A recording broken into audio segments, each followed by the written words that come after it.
Hello students, in this video we will study about differentiability of a function. Now the derivative of a function y equal to fx is defined as instantaneous rate of change of y with respect to x. Now it is denoted by, that means the derivative of function y equal to fx is denoted by dy by dx or by f dash x, and you can also denote it by y dash or y1.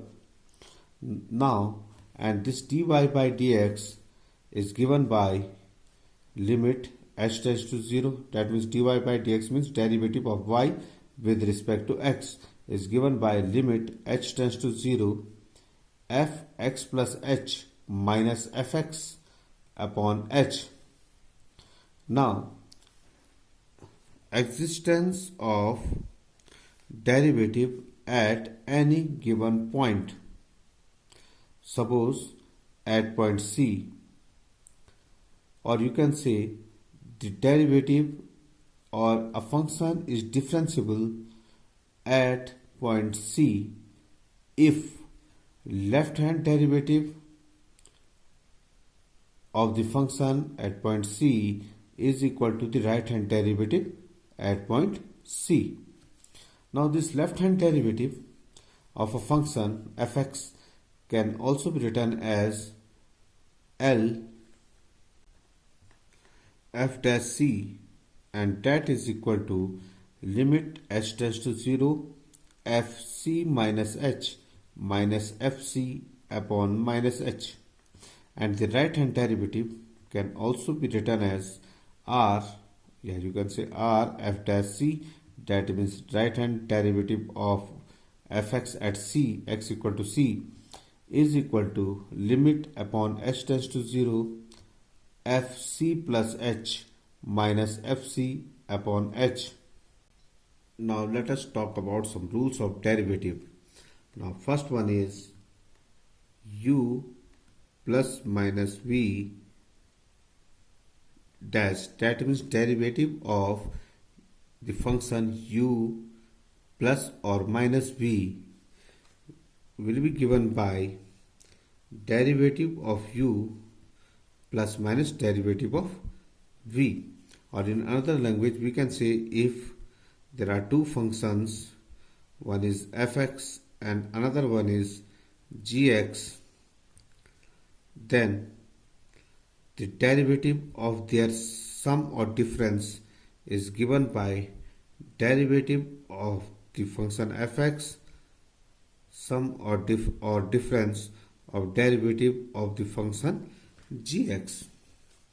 Now second one is that derivative of the two functions multiple of the two functions u and v is given by first function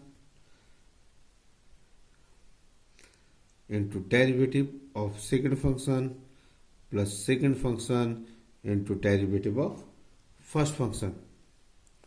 Now third rule is that the derivative of u upon v is given by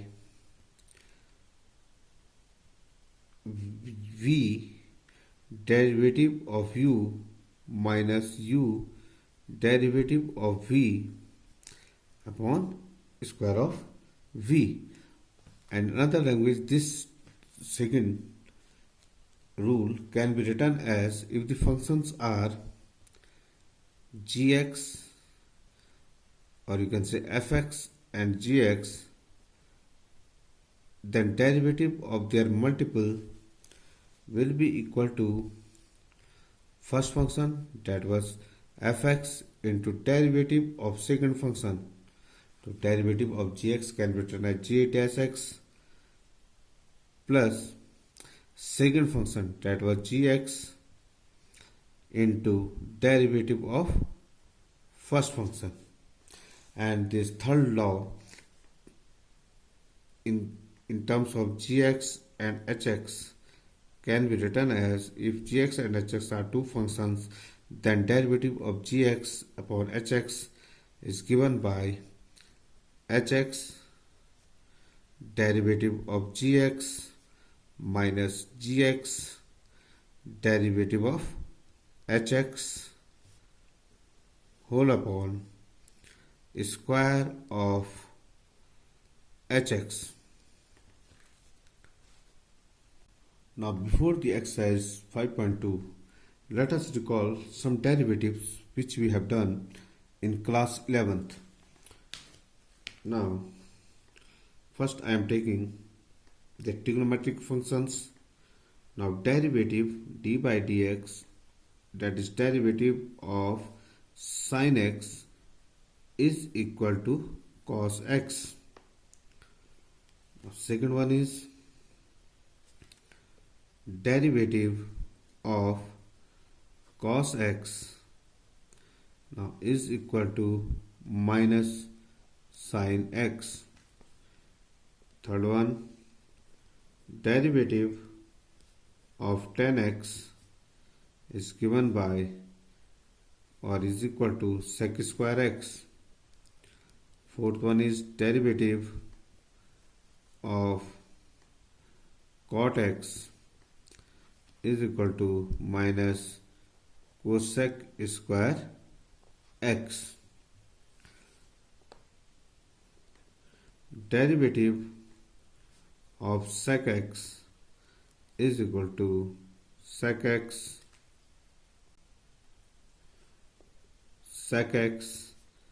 tan x. And last one is derivative of cosec x is equal to minus cosec x cot x. Now there is a relation between derivative of tan x and sec x. As we see here, the derivative of tan x is equal to sec square x. So derivative of sec x will be sec x into tan x. Similarly, derivative of cot x is minus cosec square x. So derivative of cosec x will be minus cosec x into cot x. Derivative of x raised to power n is equal to n x raised to power n minus 1. Now derivative of any constant, suppose here I am taking constant as k. Now d by dx of k, or derivative of a constant, is always equal to 0. Derivative of log x, that is d by dx of log x, will equal to 1 by x. And derivative of a raised to power x with respect to x, or d by dx of a raised to power x, will be equal to a raised to power x log a. Now in exercise 5.2 of NCERT, our first question is we have to find the derivatives of the following. Now first question was you have to find the derivative of sine x square plus 5. Now derivative of sine x square plus 5, that means d by dx of sine x square plus 5, will be equal to, now first of all, derivative of sine x is equal to cos x, and in place of x there is x square plus 5. Now we will differentiate this x square plus 5 with respect to x, and that will give us cos x square plus 5. Now d by dx of x square plus 5, now x, it is in the form of x raised to power n, or you can say d by dx of x square plus 5 will be equal to d by dx of x square plus d by dx of 5. Now d by dx of x square, now d by dx of x raised to power n is equal to n x raised to power n minus 1. By that, d by dx of x square will be 2 x raised to power 2 minus 1, and that will be equal to 1, plus, now d by dx of 5 is a constant, 5 is constant here, so d by dx of constant is equal to 0, that will be equal to 0, and this will be equal to 2x into cos x square plus 5. And question number 2, we have to find derivative of cos sin x or d by dx of cos sin x. Now, derivative of cos x, yeah, your d by dx of cos x is equal to minus sin x. So, cos derivative of cos sin x will be minus sin. In place of x, there is sin x. So, minus sin x. Now, we'll differentiate this sin x, which we have taken x earlier, and d by dx of sin x. Now, d by dx of sin x is cos x, and this will give us minus sin x into cos x. Now, in question number 4th, third is same as question number first. In question number 4th, we have to find out the derivative of sec 10 root x. Now here also, first of all, d by dx of sec x will be equal to sec x, and in place of x there is 10 root x sec x 10x 10, and x was 10 root x. Now we will find out the derivative of this 10 root x, and this will be sec. Now 10 root x 10 root x d by dx of 10 root x. Now derivative of 10x is equal to sec square x.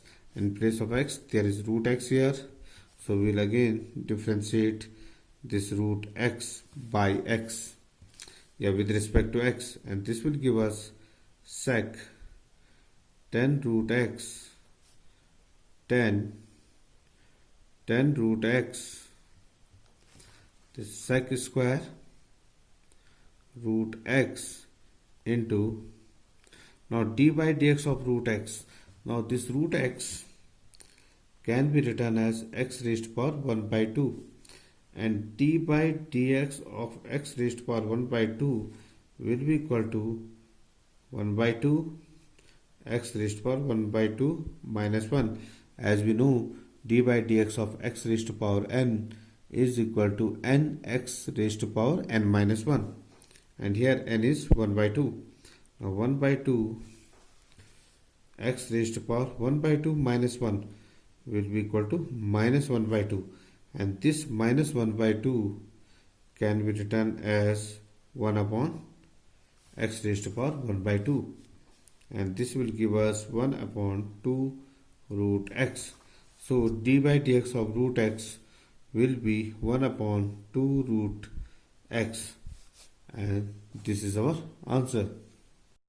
Question number 5th, we have to find d by dx of sin ax plus b upon cos cx plus d. As we know, derivative of u upon v is equal to v derivative of u minus u derivative of v upon v square. So this will be cos cx plus d, d by dx of numerator, that was sin ax plus b, minus sin ax plus b into d by dx of denominator, that is cos cx plus d, whole upon cos cx plus d whole square, or that can be written as cos square cx plus d. Now here d by dx of sin x will be equal to cos x, and then we will in place of x there was ax plus b, so we will differentiate ax plus b.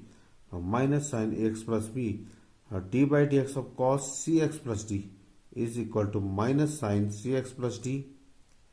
As we know that d by dx of cos x is equal to minus sin x. Now we will differentiate this x, and this was cx plus d upon denominator square. Now after this, here we have to differentiate ax plus b, and its differentiation will give us a plus 0, as d by dx of ax can be written as a d by dx of x is constant, so we can take it outside. Now d by dx of x will be equal to 1 and that will give us a. Now d by dx of b, now b is constant here, so d by dx of constant is equal to 0 and that will be equal to 0. Similarly, here d by dx of minus d by dx of cx plus d will be equal to c. After this, we are getting a cos cx plus d cos ax plus b plus c sin ax plus b sin cx plus d upon cos square cx plus d. As this cos cx plus d is a factor of cos square cx plus d, so we will divide these two parts separately by cos square cx plus d. Now one factor of cos cx plus d will cancel out and this will give us a cos ax plus b into 1 upon cos cx plus d. Now 1 upon cos x is equal to sec x, so it can be written as sec cx plus d. Similarly, in the second part, the c sin ax plus b. Now sin cx plus d upon cos square cx plus d can be written as sin cx plus d upon cos cx plus d into cos cx plus d. Now sin cx plus d upon cos cx plus d will give us tan cx plus d, and 1 upon cos cx plus d will be equal to sec cx plus d.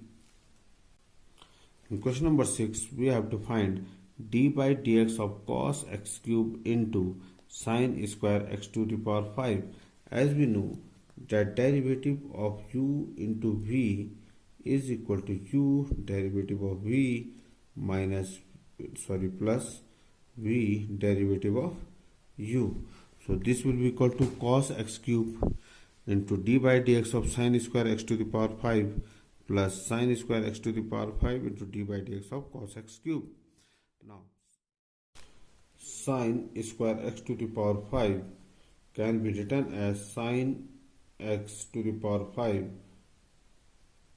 to the power 2, means sin x to the power 5 whole square, and as we know d by dx of x square will be equal to 2x raised to power 2 minus 1.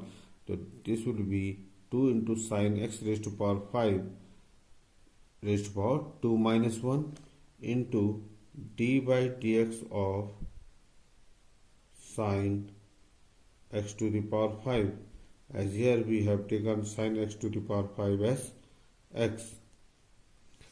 So here it will be 2 sin x to the power 5 d by dx of sin x to the power 5. Similarly, this cos x cube d by dx of cos x cube will be equal to minus sin x cube, as d by dx of cos x is minus sin, and then d by dx of x cube, that will be 3x square. Now d by dx of sin x to the power 5 will be, now again d by dx of sin x is equal to cos x. So this will be cos x to the power 5 into d by dx of x to the power 5. Now d by dx of x to the power 5 will give us 5x to the power 4. And we can solve it to get the answer as 10x to the power 4 cos x cube into sin x to the power 5 into cos x to the power 5 minus 3x square sin square x to the power 5 sin x cube. Now in 7th question, we have to find out d by dx of 2 under root cot x square. Now this root of cot x square can be written as cot x square raised to power 1 by 2. Now 2 is constant here, this will come outside.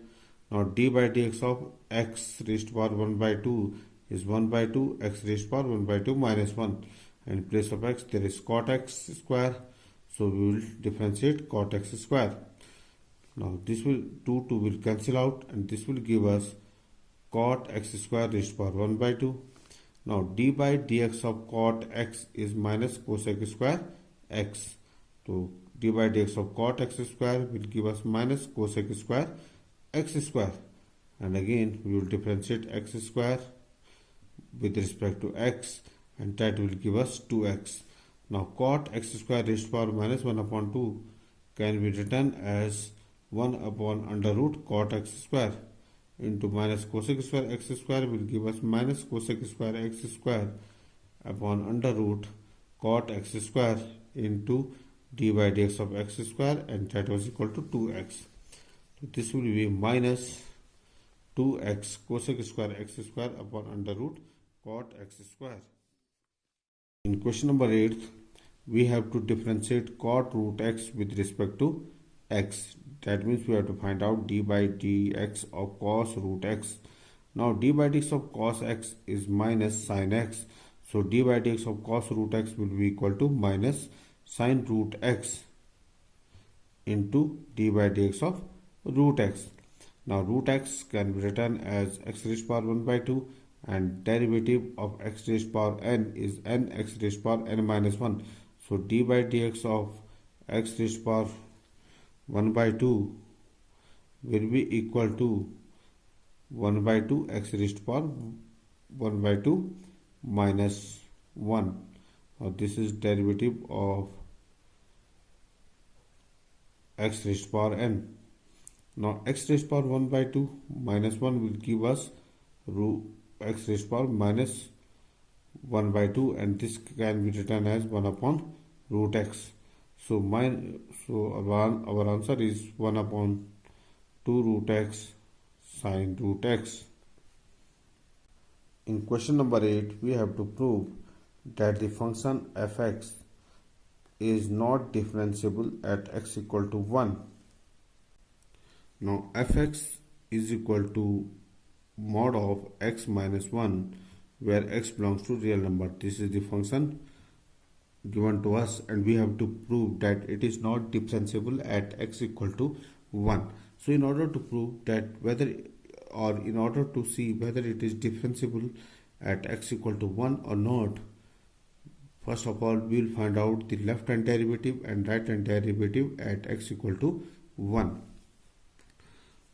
Left hand derivative at x equal to 1 will be equal to limit h tends to 0 f. Now we are finding the derivative at x equal to 1. This will be 1 minus h minus f1 upon minus h, and this will give us limit h tends to 0.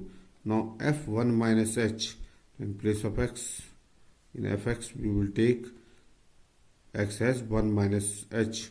So this will be 1 minus h minus 1 minus f1. Now f1 in f1 we will take 1 in place of x, that will be 1 minus 1 upon minus h. Now this will give us limit h tends to 0. Now 1 minus 1 will cancel out, and this will be mod of minus h minus 1 minus 1 will be mod of 0, and that is equal to 0 upon minus h. This will be equal to limit h tends to 0 h upon minus h, and this will be limit h tends to 0 into minus limit h tends to 0 of minus 1, and that will be equal to minus 1. Now our second step is to find out the right hand derivative at x equal to 1, and that will be given by limit h tends to 0 f1 plus h minus f1 upon h. Now f1 plus h can be written as mod of, now here fx was mod x minus 1.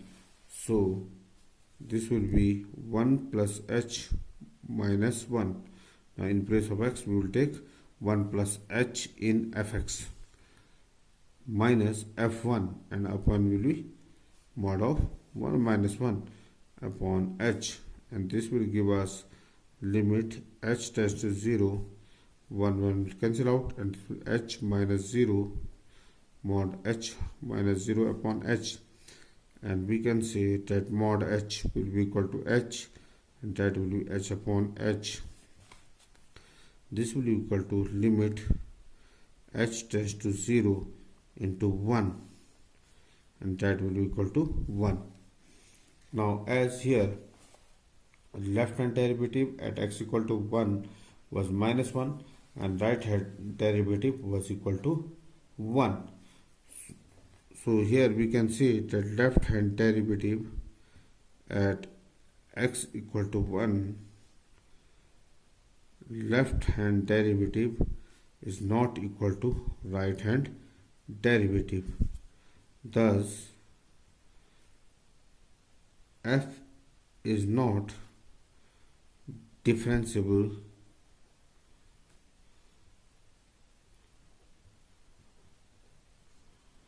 at x equal to 1.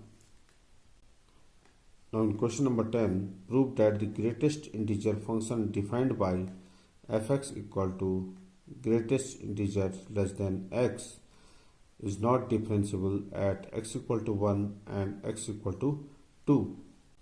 Now first of all we will check whether the function is differentiable at x equal to 1 or not.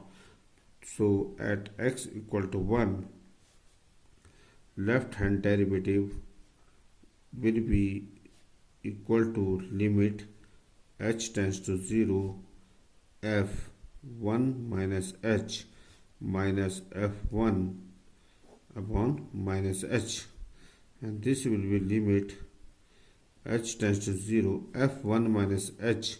In place of x we will take 1 minus h, and that will be greatest integer less than 1 minus h, minus f1 will be greatest integer less than 1 upon minus h.